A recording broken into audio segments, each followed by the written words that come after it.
Maryland must build a world-class education system for all students. Strong Schools Maryland is organizing Marylanders statewide to push lawmakers to fully fund and implement the Kirwan Commission recommendations appearing on your screen. We recently interviewed all leading Democratic candidates for governor. Governor Hogan declined to participate in our interview process, and Valerie Ervin was not yet a filed candidate for governor at the time of our interviews. Each interviewed candidate expressed complete support for fully funding and implementing the entire Kirwan Commission policy framework. Each policy initiative is critical to building a world-class system. What follows is a selection of answers from candidates highlighting a specific policy area.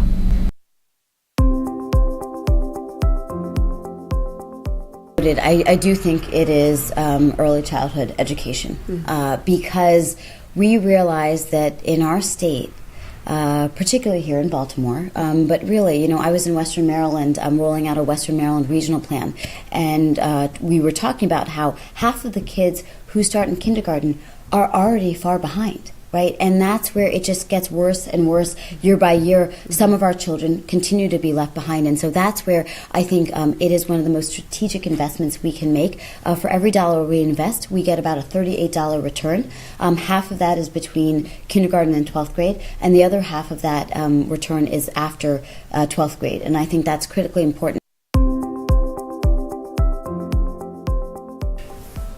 One of the building blocks that are part of the recommendations, the way that we are going to, I think, fundamentally change the way teachers are trained, what teacher education programs look like, how then those teachers, those education students move into becoming educators, how they get the ongoing supports, and how we transition people's expectations about what an educator's day looks like. Trying to say teaching is a profession. Teaching is a critical profession, one that takes a lot of skill. When you look at successful school systems around the world, they treat their teachers very differently, not just in the way that they reward them financially, but in the way their days are structured. And trying to say to people, and it's a little counterintuitive to an American thinking, that actually you will have better teachers and better educational outcomes if teachers spend less time during the day in front of students. I think the two, one early childhood, the two that stand out. I think they're all great, but the two that stand out, I think, have to have the most push, and as governor, I want to see happen is one, the early childhood, and the other is teacher support. That includes teacher pay, but also means mentor teachers. What we find out in the teaching field, I'm sure you have seen this, is that teachers leave within the first 3 years of entering the profession. And it's usually because in those struggling schools that they're in, there's not the type of support they need on classroom management, classroom support. How do you deal with parents? How do you deal with society? And so that becomes a part of what I want to see. Yes, we should pay our teachers more. We should pay our principals more, because that's the leadership at the school determines whether, in fact, somebody stays there. So that becomes very important. But it's also about the support academically. Making sure there's teacher education so they can grow in their profession. All of those things are going to make great teachers in front of our children, and a great teacher in front of a child will change them. I'm a living example of that.